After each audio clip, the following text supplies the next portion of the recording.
Para aproveitar a experiência, use fone de ouvidos. Macunaíma. Introdução. A presente obra foi publicada pela primeira vez em 1928, sendo logo considerado um dos mais importantes romances da literatura moderna. Trata-se de uma rapsódia acerca da formação de nosso país, na qual diversos elementos brasileiros se encontram em um enredo que traz a pitoresca história de Macunaíma, o herói desprovido de caráter. Macunaíma.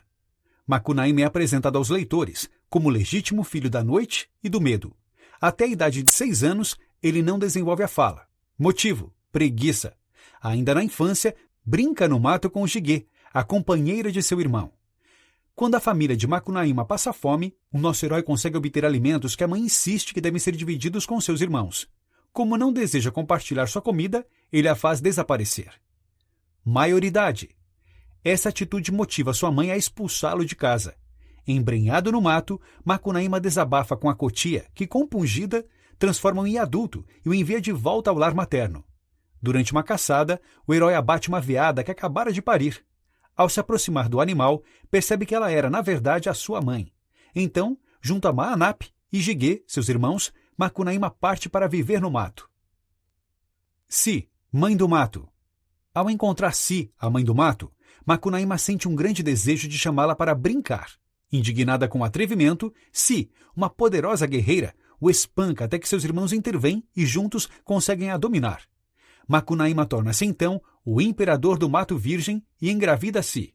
A criança, porém, morre envenenada logo em seguida, após dividir o peito de sua mãe com uma cobra. Entristecida, Si presenteia o herói com uma muiraquitã, artefato talhado em pedra, e sobe aos céus. Boiú na Luna. Amargurado, Macunaíma parte mais uma vez ao lado de seus irmãos.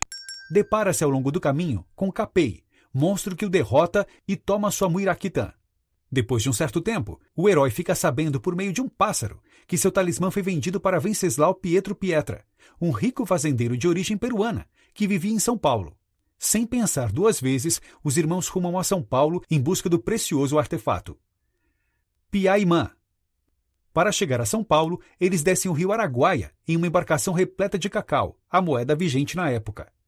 Quando chegam na cidade, descobrem que o cacau não tem valor e que o fazendeiro peruano era a encarnação de Piaimã, um gigante canibal.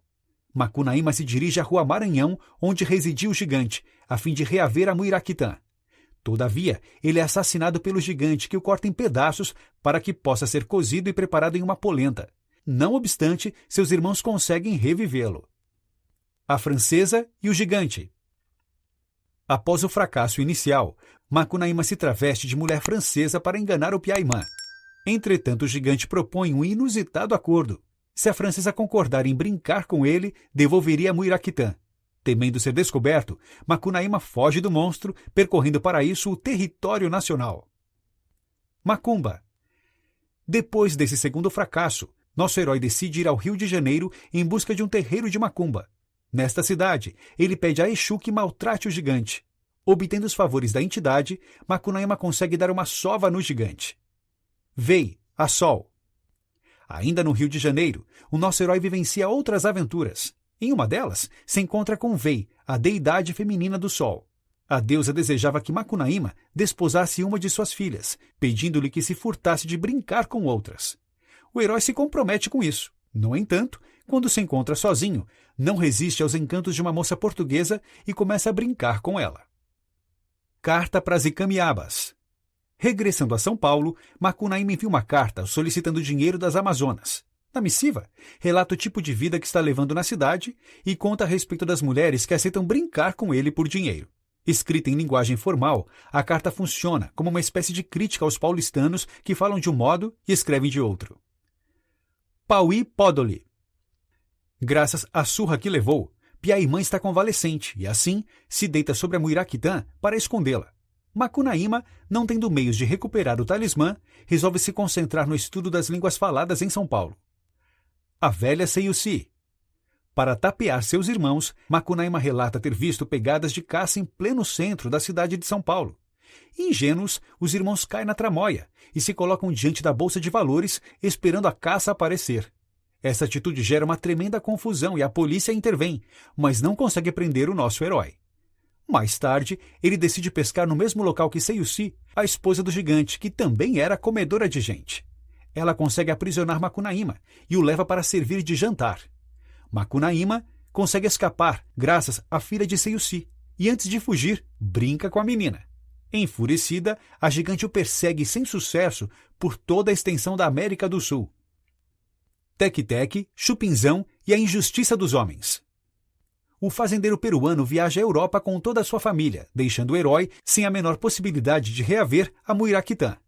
Ele decide então partir para o velho continente e, para evitar gastar todo o seu dinheiro, transforma-se em pintor. Quando se dirige ao parque para fazer algumas pinturas, Makunaíma é iludido por um golpista e perde todo o seu dinheiro. Ao voltar para casa, nota que já existem muitos artistas viajando para a Europa. Logo, o governo não arcará com os custos de sua viagem. A piolenta do Jigué. Makunaíma fica doente e acamado. Jigué, seu irmão, apresenta-lhe sua namorada. O herói não perde tempo e começa a brincar com ela. Quando Jigué descobre, tenta evitar que ela passe tempo com Makunaíma e a manda catar piolhos. Mesmo assim, o herói encontra uma forma de brincar com ela, deixando Jigué sem outra alternativa que mandar a moça embora. Muiraquitã. Quando Piaimã regressa a São Paulo, encontra o Makunaíma disposto a matá-lo a fim de recuperar o Muiraquitã. Nosso herói se dirige à residência de Venceslau, que tenta ludibriá-lo. Todavia, Makunaíma é mais vivo, consegue virar a mesa e o assassina. O fazendeiro peruano acaba incorporado ao molho de um prato de macarronada, e o herói, enfim, consegue recuperar seu precioso talismã. A Pacuera de Oibê.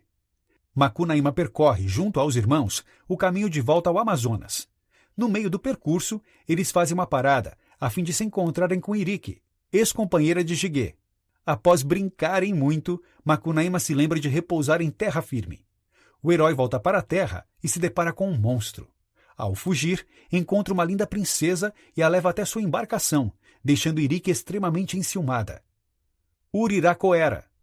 No retorno à aldeia, Makunaíma só quer saber de descansar, enquanto seus irmãos saem constantemente para pescar e caçar. Jigué se incomoda com essa situação e os dois brigam. Para se vingar do irmão, Makunaíma coloca veneno em um anzol.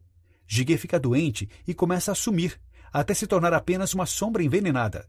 Mesmo na forma de sombra, ele deseja ardentemente se vingar de Makunaíma. Decide então transformar-se em comida para também o envenenar. Makunaíma fica muito mal e pensa que vai morrer dentro de pouco tempo. Resolve então transmitir sua doença a todos os animais que puder, a fim de não morrer sozinho. No final das contas, esse gesto é responsável por curá-lo. Jigué considera o irmão muito sagaz e, sentindo falta de sua família, retorna ao lar, come a princesa, sua cunhada, e Maanapi, seu outro irmão. Makunaíma, porém, consegue enganá-lo mais uma vez e foge. Ursa Maior. Sozinho e faminto, Makunaíma se sente desamparado, uma vez que não há mais ninguém disponível para pescar ou caçar por ele. Como sua casa está prestes a cair, o herói a abandona. Na mata, ele padece com o calor e com inúmeras vontades, procurando desesperadamente por água gelada. Então se depara com uma bela mulher que, na realidade, é Uiara. Makunaíma não resiste à tentação e entra na água. Após uma intensa luta, consegue escapar, mas perde de novo o seu talismã. Isolado e sem a Muiraquitã, o herói decide subir aos céus e se converter em estrela. Epílogo. Todas as pessoas que conheceram a verdadeira história de Makunaíma já morreram. O narrador, porém, foi capaz de trazê-la até nós porque a ouviu de um pássaro. Notas finais. Mário de Andrade, o nosso autor, foi musicólogo, escritor e um grande pesquisador e estudioso do folclore brasileiro. Além disso, ele foi um dos idealizadores da célebre Semana de Arte Moderna, que em 1922 inaugurou o modernismo e promoveu uma radical mudança de paradigmas artísticos e estéticos. Ele viajou por todos os cantos do país para compreender a cultura popular. Makunaíma é, em grande medida, o resultado literário de suas